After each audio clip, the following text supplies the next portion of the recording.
우리가 하나님께 갈 길이 없기에 하나님이 예수 그리스도를 우리에게 보내신 줄 믿습니다. 우리 한번 이 말로 인사했으면 좋겠는데요. 하나님이 우리와 함께 하십니다. 네. 여러분 헬리콥터 타보신 적 있으세요? 헬리콥터는 날개를 회전시켜 비행합니다. 헬리콥터 하나 띄우려면 많은 부품들이 필요한데 그 중에 굉장히 특이한 이름의 부품이 있습니다. 사진을 한번 보여주시겠어요? 네. 예수너트, 주 날개를 기체에 고정시킬 때 사용하는 너트입니다. 근데 어떻게 헬리콥터의 이 주 너트가 예수너트라는 이름을 갖게 되었을까 너무 궁금해서 찾아보았습니다. 비행 중에 이 너트가 고장나거나 부러지게 되면 예수님 찾는 것 외에는 다른 방법이 없다. 그래서 붙여진 이름이 지저스 너트입니다. 이 나사가 풀리면 큰일 나겠죠. 우리말에 나사가 풀렸다는 표현이 있습니다. 무슨 뜻이죠? 기강이 해이해지고 긴장이 풀린 상태를 의미합니다. 그런데 긴장이 풀어지면 반드시 사고가 납니다. 줄이 팽팽할 때 가장 아름다운 소리를 내는 현악기처럼 영적인 긴장감을 잃지 않으시는 그런 연말을 보내시기를 축복합니다. 우리 삶의 가장 무서운 일은 영적인 긴장이 풀리는 일입니다. 사무엘하 11장에 보면 이 나사가 풀린 다윗의 모습이 기록되어져 있습니다. 1절, 2절 말씀 같이 한번 읽어볼까요? 그 해가 돌아와 왕들이 출전할 때가 되매 다윗이 요압과 그에게 있는 그의 부하들과 온 이스라엘 군대를 보내니 그들이 암몬 자손을 멸하고 라빠를 에워쌌고 다윗은 예루살렘에 그대로 있더라. 저녁 때에 다윗이 그의 침상에서 일어나 왕궁 옥상을 거닐다가 그곳에서 보니 한 여인이 목욕을 하는데 심히 아름다워 보이는지라.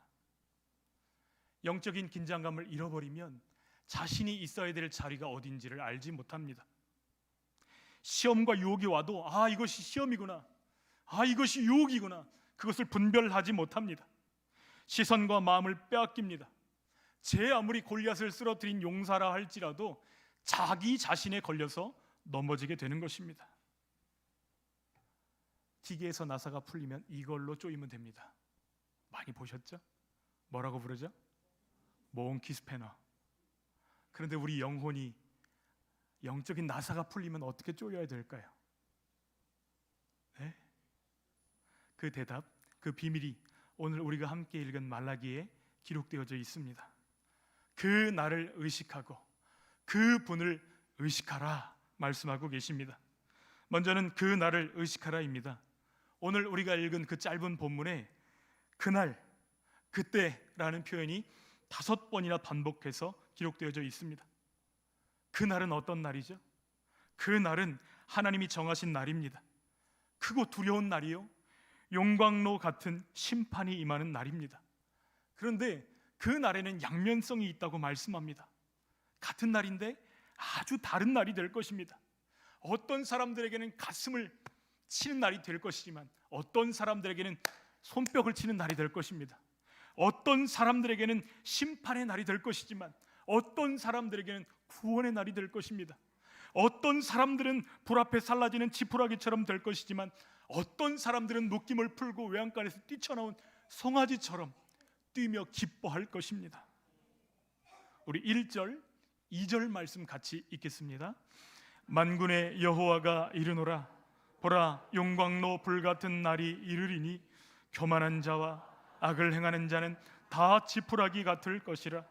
그 이르는 날에 그들을 살라 그 뿌리와 가지를 남기지 아니할 것이로되 내 이름을 경외하는 너희에게는 공의로운 해가 떠올라서 치료하는 광선을 비추리니 너희가 나가서 외양간에서 나온 송아지같이 뜨리라. 여러분 한번 말씀을 잘 보십시오. 하나님이 악하다 이렇게 말씀하는 자들의 특징이 나타납니다. 특징이 무엇이죠?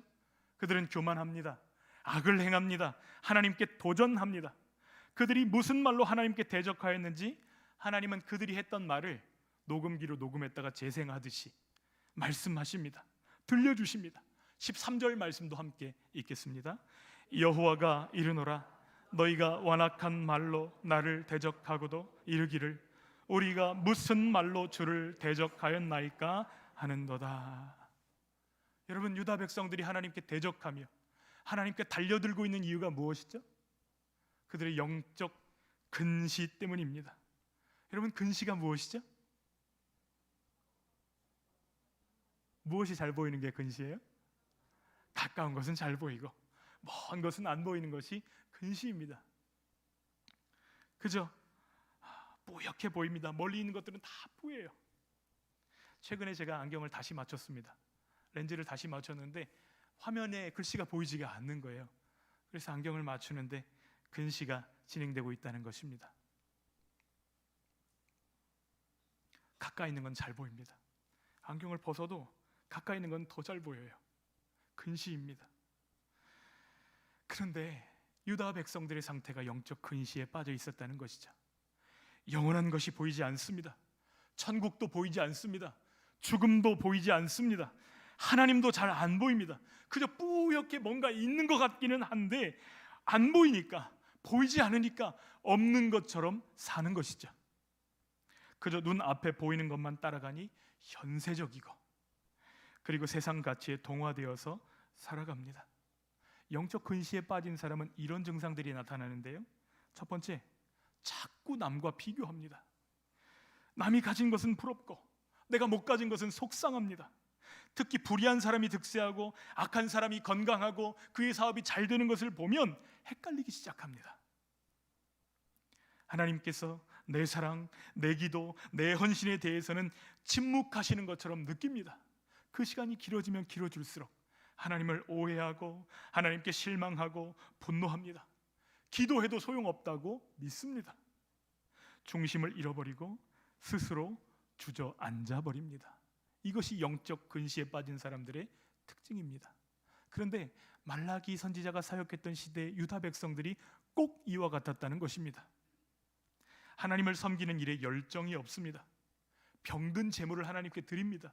이방인들과 결혼합니다. 그러면서도 죄책감을 전혀 느끼지 못합니다. 어려서 얻은 조광지처를 버립니다. 학대합니다. 거짓으로 살아가면서도 가책이 없습니다. 그러면서도 우리가 무슨 말로 주를 대적했느냐고 따지고 달려듭니다. 그 말이 악합니다. 그 삶이 악합니다. 그 열매가 악합니다. 그러나 하나님이 선하다 이렇게 말씀하시는 자들에게도 그 특징이 있습니다. 악한 세상 속에서도 주를 경외하기 위해서 애쓰며 살아갑니다. 여호와께서 나의 기도를 들으심을 믿습니다. 주님의 이름을 소중히 여깁니다. 우리 함께 3장 16절 말씀 같이 읽어보겠습니다. 그때에 여호와를 경외하는 자들이 피차에 말하매 여호와께서 그것을 분명히 들으시고 여호와를 경외하는 자와 그 이름을 존중히 여기는 자를 위하여 여호와 앞에 있는 기념책에 기록하셨느니라. 아멘. 주를 경외하는 자들은 하나님의 생명책에 내 이름이 기록된 것을 발견하게 될 거라고 말씀하십니다. 악한 세상에서 주의 말씀에 순종하다 받은 그 상처, 고통, 억울한 일들, 서러운 일들을 주께서 다 치유해 주실 것입니다. 현재의 삶이 어떻게 보이든 관계없이 여호와를 경외하는 자, 그 이름을 소중히 여기는 자들은 하나님께서 그 날이 기쁨의 날이 되게 하시겠다고 약속하고 계십니다. 잔칫날이 될 것입니다. 주님 앞에 깨어있는 저희들 되시기를 축복합니다. 시험 공부를 안 한 학생들에게 제일 두려운 날은 언제죠? 시험 날입니다. 근데 공부를 잔잔히 열심히 했어요. 빠짐없이 공부했고 자신감이 있는 학생들에게 제일 기다려지는 날은 언제일까요? 시험 날입니다. 여러분, 직장인들에게 제일 기다려지는 날은 무슨 날이죠? 근데 사장들에게 제일 마음에 걸림이 되는 날은 어떤 날일까요? 원하든지 원치 않든지 그날은 반드시 옵니다. 시험 날도 반드시 오고 월급 날도 반드시 옵니다. 우리가 원하든지 원하지 않든지 우리에게 피할 수 없는 두 날이 올 것인데, 첫째는 죽음의 날이고 둘째는 재림의 날이라고 말씀하십니다. 주님 만나는 그날이 기쁨과 감사의 날이 되기를 원한다면 날마다 그날을 의식하며 살아야만 하는 것입니다. 그날을 의식하면서 오늘을 살 때에 삶의 긴장을 잃지 않고 생동감 있는 삶을 연주할 수 있기 때문입니다. 그날을 의식하고 사는 사람들은 그날을 심판의 날이 아니라 구원의 날로 맞게 될 것입니다. 두 번째는 그 분을 의식하라는 것입니다. 심판의 날이 아니라 구원의 날로 맞는 두 번째 비밀 열쇠는 그분 예수님을 의식하는 것입니다. 예수님을 사랑하고 예수님을 의식하는 사람들은 예수님의 말씀을 내 가슴 가운데 소중히 담습니다. 그 말씀을 기억합니다. 그 말씀에 순종합니다. 4절 말씀 함께 읽겠습니다. 너희는 내가 호렙에서 온 이스라엘을 위하여 내 종 모세에게 명령한 법 곧 율례와 법도를 기억하라. 율례와 법도가 무엇이죠? 하나님의 말씀입니다. 근데 하나님의 말씀은 우리 그리스도인들이 살아가는 삶의 길이라는 것이죠. 기차는 철로가 중요합니다. 비행기는 항로가 중요합니다. 1983년 9월 1일 뉴욕에서 앵커리지를 경유해서 서울로 오던 대한항공 K007편이 당시 소련의 사할린 근처 모네른 섬 부근 상공에서 소련 공군에 의해서 격추당하는 사건이 있었습니다. 비행기에 타고 있었던 269명 전원이 사망하는 최악의 사고가 벌어졌습니다. 소련 측의 주장을 들어보니까 민항기로 위장한 첩보기인 줄 알고 격추 명령을 내렸다는 거예요. 근데 딱 봐도 대한항공 여객기이잖아요. 근데 어떻게 이런 일들이 벌어졌는가? 중요한 것은 비행기가 항로를 많이 벗어났다는 것입니다. 역풍이 계속 항로를 바꾸고 있는데 비행기 기장이 그것을 깨닫지 못하고 깨어있지 못했기 때문에 항로를 이탈한 그 비행기가 유격당한 사고를 당한 것입니다. 여러분, 항로에서 벗어나는 것은 죽음을 의미합니다. 아무리 자율주행 기술이 발전했어도 깨어 있어야 됩니다. 좋은 차 타고 다니시면 이제 삑삑삑삑 소리가 날 거 아니에요. 자율주행을 켜고 있어도. 그래도 핸들에서 손이 오랫동안 떨어져 있으면 경고음이 계속 울립니다. 이거 다 믿지 말라는 거예요. 깨어 있어야 됩니다. 악인이 형통한 것처럼 보이는 현실 속에서도 예수님 의식하고 그 말씀의 길을 따라 걷는 저희들 되기를 소원합니다. 예수님 의식하는 사람이 하나님 자녀입니다. 예수님 말씀에 순종하는 사람이 예수님의 참 제자입니다. 하나님 없는 자들의 성공이나 말씀을 벗어난 자들이 누리는 부귀영화를 부러워하지 마십시오. 여호와의 날이 임하면 용광로 불같은 구덩이 속에 모든 것이 다 녹아 사라질 것입니다. 그러나 이 이야기는 그렇게 슬프게 끝나지 않습니다. 기쁜 소식이 있어요. 세상을 창조하신 하나님이 죄로 망가진 이 세상을 구원하시고 회복하시기 위해서, 우리의 마음을 고치시기 위해서 사람의 몸을 입고 오셨다는 것입니다. 그래서 우리는 그날을 성탄절이라고 부릅니다. 여러분, 왜 그날을 아무개 생일 이렇게 안 부르고 성자를 붙였을까요? 그분이 하나님이시기 때문입니다. 예수님이 이 땅에 오신 이유는 저와 여러분이 치러야 될 죄의 대가를 치르기 위해서 오신 것입니다. 더 쉽게 말하면 죽기 위해 오신 것입니다. 그 방법 아니고서는 우리를 구원할 수 없고, 아들을 십자가에 내어주는 길 아니고서는 우리를 새롭게 할 방법이 없기 때문에 하나님이 그 길을 선택하신 것입니다. 나의 죄를 위해서 예수님이 오셨고, 나를 대신해서 예수님이 죽으셨고 부활하셨다, 이 사실을 믿기만 하면 누구든지 하나님의 자녀가 되는 줄 믿습니다. 예수님에 대한 성경의 모든 약속과 그 계획들이 다 이루어졌는데 아직 이루어지지 않은 약속이 딱 하나 있습니다.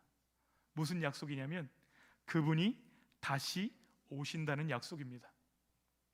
신구약 성경을 통틀어서 예수님 다시 오신다는 말씀은 성경에 1518번이나 반복되고 있습니다. 몇 번이나 나온다고요?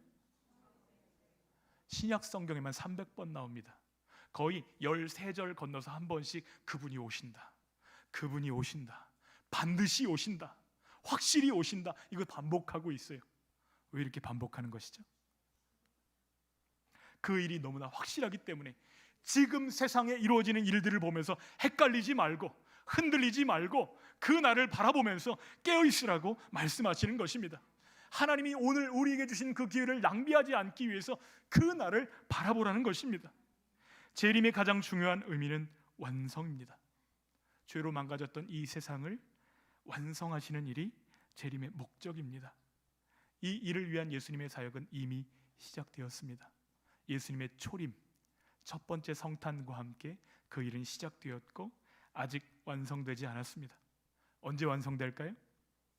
예수님이 다시 오시는 그날 완성될 것입니다. 그날에는 죽음이나 슬픔이나 아픈 눈물이 없을 것입니다. 주님이 왕으로 통치하시기 때문입니다. 이런 영광스러운 완성의 날이 바로 그날이고 우리 앞에 점점 다가오고 있다는 사실을 기억할 수 있기를 원합니다. 그날이 가까이 다가온다는 것을 오늘을 살아갈 힘으로 삼는 저 여러분 되시기를 축복합니다. 그런데 매우 미안한 말이지만 그날은 모든 사람에게 다 즐거운 날은 아닐 것입니다. 왜냐하면 그날 예수님이 오시는 목적 때문입니다. 그 목적이 무엇이죠? 우리가 사도신경을 통해서 이렇게 고백합니다. 저리로서 산자와 죽은 자를 심판하러 오시리라. 여러분, 심판이라고 하니까 별안간 기분이 나쁘신가요? 평가, 재판, 심판 좋아할 사람이 있어요, 없어요? 언제나 누구에게나 이것은 마음 편한 일이 아닙니다. 만약에 이 세상에서 시험을 싹 없애버린다면 정말 좋을까요? 시험과 평가가 없는 세상을 만든다면 정말 좋은 세상이 될 수 있을까요? 아니요. 그 반대입니다. 올림픽 대표 선수 선발전이 없다면 우리는 정말 잘하는 선수를 알아볼 수 있을까요? 사법고시일이 없다면 우리는 이 일에 합당한 능력을 가진 그런 재판관들을 뽑을 수 있을까요? 대학 입시일이 없다면 중고등학생들이 공부할까요? 공무원 시험일이 없다면 청년들이 그렇게 고시원에 들어가 가지고 불을 켜고 열심히 할까요? 각종 자격증 심사일, 이런 시험을 준비하는 사람들은 그 날이 있기 때문에 오늘 힘을 내는 것입니다. 오늘 아프고 힘들어도 조금만 견디면 그 날이 오기 때문에 그 날로 오늘을 세우는 것이죠. 그 날을 바라보며 오늘을 낭비하지 않는 것입니다. 이것은 우리 인생이나 우주 전체의 시각으로 보아도 마찬가지입니다. 그날 우리에게 두 가지 재판이 있을 거예요. 첫 번째, 영원을 어디서 보낼 것인가? 이 재판의 대상은 예수님이 베푸신 자비와 은혜를 무시하고 멸시한 사람들입니다. 끝까지 거부한 사람들, 그 영혼을 어디서 보내게 될까요? 지옥입니다. 피할 수 없을 것입니다. 요한계시록 20장 12절로 15절에 그것을 분명하게 말씀하십니다. 함께 읽겠습니다. 또 내가 보니 죽은 자들이 큰 자나 작은 자나 그 보좌 앞에 서 있는데 책들이 펴 있고 또 다른 책이 펴졌으니 곧 생명책이라. 죽은 자들이 자기 행위를 따라 책들에 기록된 대로 심판을 받으니 바다가 그 가운데에서 죽은 자들을 내주고 또 사망과 음부도 그 가운데에서 죽은 자들을 내주매 각 사람이 자기의 행위대로 심판을 받고 사망과 음부도 불못에 던져지니 이것은 둘째 사망 곧 불못이라. 누구든지 생명책에 기록되지 못한 자는 불못에 던져지더라. 아멘. 여러분, 그날에 예수님은 심판자로 서실 것입니다. 우리에게는 구원자이시겠지만 예수님은 분명히 심판자로 그곳에 서실 것입니다. 그러나 예수님을 나의 구주, 예수님을 나의 왕, 예수님을 나의 생명으로 받아들인 사람에게 그날은 아주 다른 날이 될 것입니다. 심판을 받지 않을 것입니다. 예수님이 약속하셨거든요. 요한복음 5장 24절 말씀 같이 읽겠습니다. 내가 진실로 진실로 너희에게 이르노니 내 말을 듣고 또 나 보내신 이를 믿는 자는 영생을 얻었고 심판에 이르지 아니하나니 사망에서 생명으로 옮겼느니라. 아멘. 여러분, 우리의 소속만 바뀌는 것이 아닙니다. 하나님과 우리 사이의 관계도 바뀝니다. 하나님을 뭐라고 부르게 되죠? 아빠, 아버지 하고 부를 수 있게 됩니다. 여러분, 그날의 생명책에 적힌 이름들이 하나님과 우리 사이의 가족관계 증명서가 되는 줄 믿습니다. 그것이 어린 양의 생명책이에요. 지옥이 있다, 심판이 있다, 이 말씀은 우리를 위협하는 말씀이 아닙니다. 그것이 실제로 있으니 들어가지 않도록 깨어 있어서 이 말씀을 듣고 돌아오라고 말씀하시는 주님의 애타는 외침인 줄 믿습니다. 지옥에 들어가지 않을 방법 1518번이나 반복하시면서 내가 올 거야 주께서 말씀하고 계십니다. 그런데 그렇게 자주 그렇게 많이 말씀하셨는데 왜 아직도 오지 않고 계시는가? 여러분, 이 질문하는 사람들이 있을까요? 없을까요? 있어요. 의문을 품는 사람들이 있습니다. 지난 2000년 동안 예수님이 온 세상을 다스리시면서도 지금도 기다리고 있는 이유는 저와 여러분 때문입니다. 그날 우리가 예수님을 심판자로 만나지 않기 위해서 오늘 기다리고 계시는 거예요. 우리가 할 수 있는 선택은 딱 하나밖에 없습니다. 예수님을 믿는 것입니다. 그날 예수님을 구원자로 만날지 심판자로 만날지 우리가 어떻게 알 수 있죠? 오늘 내 입술에서 그분을 뭐라고 고백하는지가 그 비밀입니다. 오늘 내가 예수님을 나의 구원자로 고백하면 그날 우리는 구원자로 예수님을 만날 것입니다. 예수님 싫어, 예수님 만나기 싫어, 뭐 그렇게 하지 말라는 게 맞나? 예수님을 감시하는 사람처럼 여기고 심판자라고 생각할 때 우리는 그날 예수님을 심판자로 만나게 될 것입니다. 예수님이 우리의 구주와 주인이시라면 여러분은 사망에서 생명으로 옮겨진 줄 믿습니다. 그러나 그 질문에 아니라고 대답한다면 여러분은 심판을 피할 수 없습니다. 어떻게 하라는 말이죠? 기회 있을 때, 하나님이 내게 시간을 주셨을 때, 내 인생이 아직 끝나지 않았을 때, 하나님이 기다리시는 이 때에 예수님께 마음을 열고 예수님 내 마음에 오셔서 나를 다스려 주시고 나의 주인이 되어 주시옵소서 기도하라는 것이에요. 예수님을 마음에 모시면 그분이 내 삶 가운데 일으키시는 회복이 열매로 맺혀질 줄 믿습니다. 이것이 구원입니다. 두 번째 심판은 어떤 영혼을 보낼 것인가입니다. 이 심판의 대상자들은 예수 믿지 않는 사람이 아니에요. 예수 믿는 사람들에게 주시는 심판입니다. 이것은 천국과 지옥을 결정하는 심판대가 아닙니다. 어떤 영혼을 보낼 것인가? 그날 우리가 행했던 일들, 우리가 살아왔던 내용들, 우리가 아무도 보지 않는 곳에서 했던 모든 일들이 다 드러나게 될 것입니다. 요즘은 차마다 블랙박스가 다 달려 있어요. 앞도 찍고 뒤도 찍고 페달도 찍고. 그런데 보이는 거, 사고 나는 것만 찍는 게 아니더라고요. 뭣도 녹음이 돼요? 목소리도 녹음이 돼요. 그래서 사고 나는 당시의 정황들이 그대로 다 기록이 됩니다. 블랙박스를 보면 그때 어떤 일이 있었는지를 다 이해할 수가 있게 돼요. 이처럼 성경은 우리가 남 모르는 데서 사람 눈 피해서 했던 모든 일들이 하나님 앞에 다 드러나는 날, 공개되는 날이 온다고 말씀하고 계십니다. 고린도전서 4장 5절 말씀 함께 읽겠습니다. 그러므로 때가 이르기 전 곧 주께서 오시기까지 아무것도 판단하지 말라.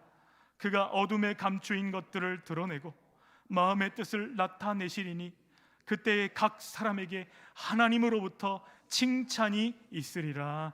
아멘. 우리가 과거에 지은 죄도 다 드러날까요? 아닙니다. 우리가 하나님께 용서해 주세요, 잘못했습니다, 회개하고 자백한 것들은 하나님이 등 뒤로 던져버리셨다고 말씀하셨어요. 그거 다시 끄집어내서 채근하시는 분이 아니십니다. 우리가 회개한 것들에 대해서 말씀하지 않으실 거예요. 그러나 그렇다면 무엇이 드러날까요? 우리가 주님을 위해서 드린 헌신, 희생, 주님 때문에 욕먹었던 것, 주님 앞에서 우리가 봉사했던 것들, 주님 사랑함으로 행했던 모든 일들이 다 드러나게 될 것입니다.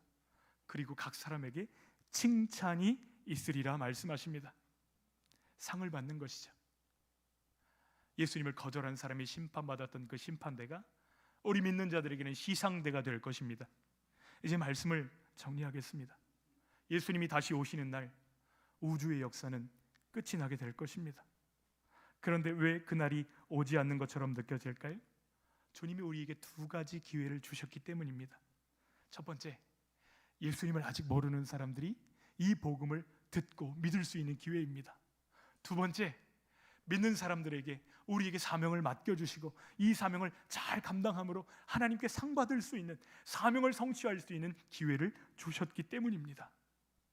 이 마지막이 얼마나 중요한지 바느질로 설명해 보겠습니다. 여러분, 바느질 해보신 적 있으시죠? 단추가 떨어지거나 그러면 우리 종종 바느질 하잖아요. 그런데 바느질 할 때 제일 중요한 것이 있습니다. 무엇이죠? 바늘의 실을 딱 꿰고 나면 제일 먼저 해야 되는 것이 있어요. 맞습니다. 매듭을 지어야 돼요. 매듭을 짓지 않고 한 땀, 두 땀, 10땀, 100땀 다 꼬맨 다음에 쭉 당기면 어떻게 될까요? 그동안 바느질했던 그 시간과 수고가 모두 헛일이 되는 것입니다. 그 끝 매듭을 짓는 것이 아주 작아 보이지만 매우 중요합니다. 주께서 말씀하십니다. 헛되지 않는 삶을 살기를 원하느냐? 그렇다면 끝 지점을 의식하고 오늘을 살아야 한다. 오늘 내 인생이 마지막 날인 것처럼, 오늘 내 예배가 주님께 드릴 수 있는 마지막 선물인 것처럼, 오늘 내 선행이 주님 앞에 칭찬받을 마지막 기회인 것처럼, 그렇게 긴장함으로 섬기고 주님 앞에 살아갈 때에 팽팽한 기타줄이 아름다운 소리를 내는 것처럼 하나님 앞에 우리 삶이 연주될 것입니다. 하나님을 미소 짓게 하고 세상을 행복하게 하는 우리 삶이 될 것입니다. 주님 만나는 그날 바라보면서 나 그날 칭찬받을 거야, 이왕이면 많이 받을 거야, 주님이 기뻐하실 삶을 살 거야 결단하시는 저와 여러분 되시기를 주님의 이름으로 축원합니다. 설교 준비하면서 이 찬양이 생각났어요. 당신의 그 섬김이 천국에서 해같이 빛나리. 근데 그날 빛날 그 섬김을 오늘 하시기 바랍니다. 그날 주님이 칭찬하실 그 믿음의 행동을 오늘 행하시기를 부탁드립니다.